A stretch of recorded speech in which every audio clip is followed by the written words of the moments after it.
સમાચાર રાજકોટથી જ્યાં મહિલા પર એસિડ એટેકની ઘટના બની છે। સોખડા ગામે સ્ટીલની બરણીમાં એસિડ ભરી ઘરે લઈ જઈ રહેલી મહિલા પર એટેક કર્યો છે અને પ્રકાશ સરવૈયા નામના યુવકે મહિલા પર એસિડ ફેંક્યું છે અને આખી આ ઘટના જ્યારે સામે આવી ત્યારબાદ ઇજાગ્રસ્ત મહિલાને સારવાર માટે હોસ્પિટલ ખસેડવામાં આવી છે। કુવાડવા રોડ પર પોલીસ દ્વારા સમગ્ર મામલે ફરિયાદ નોંધી તપાસ હાથ ધરવામાં આવી છે। તો પરિવારની દીકરી સગાઈ બાદ અન્યત્ર ભાગી જતા આરોપી નારાજ હતો।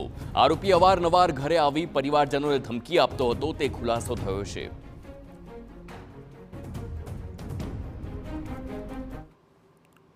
કાકાજીની છોકરી વેરાઈ એની સગાઈ કરી તો હવે છોકરી ભાગી ગઈ, એનો વર્ષ દિવસ થઈ ગયું।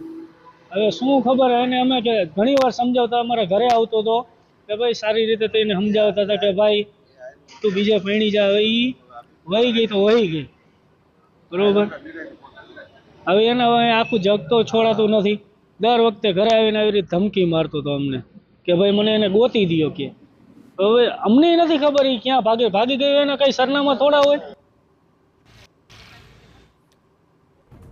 તો એસિડ એટેકની ઘટના છે કુવાડવા રોડ પર પોલીસ દ્વારા હવે સમગ્ર મામલે તપાસ હાથ ધરવામાં આવી છે, પરંતુ જે પ્રમાણે પરિવારની દીકરી સગાઈ બાદ અન્યત્ર ભાગી જતા તે આરોપી જેની સાથે સગાઈ હતી તે નારાજ થયો હતો અને તે અવારનવાર જે યુવતી હતી તેના ઘરે જઈને ધમકીઓ પણ આપતો હતો, પરંતુ તે ભાગી કેમ ગઈ તેને લઈને જાણે કે તેની પિન ચોંટી ગઈ હોય અને ત્યારબાદ બદલો લેવાની એટલી એને અસર થઈ કે બદલો લેવા માટે તે જે યુવતી હતી તેની પર એસિડ ફેંક્યું, એસિડ એટેક કર્યો અને ખૂબ જ મોટી ઈજા પહોંચાડી છે। એસિડ એટેકમાં ઇજાગ્રસ્ત મહિલાને હોસ્પિટલમાં હાલ સારવાર માટે લઈ જવામાં આવી છે, પરંતુ આ તસવીર એ શખ્સની છે જેણે એસિડથી હુમલો કર્યો છે।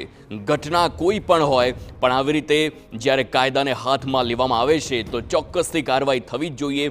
હરેક વાતનું સમાધાન હોઈ શકે છે, પરંતુ કાયદો હાથમાં લઈને આવી રીતે હુમલો કરવો તે 100% અયોગ્ય જ માની શકાય। અને જ્યારે એસિડ ફેંકવામાં આવે છે એક મહિલા પર તો જાણે તેની જિંદગી બરબાદ થઈ જાય છે, તે એટલી પીડાદાયક આખી ઘટના હોય છે।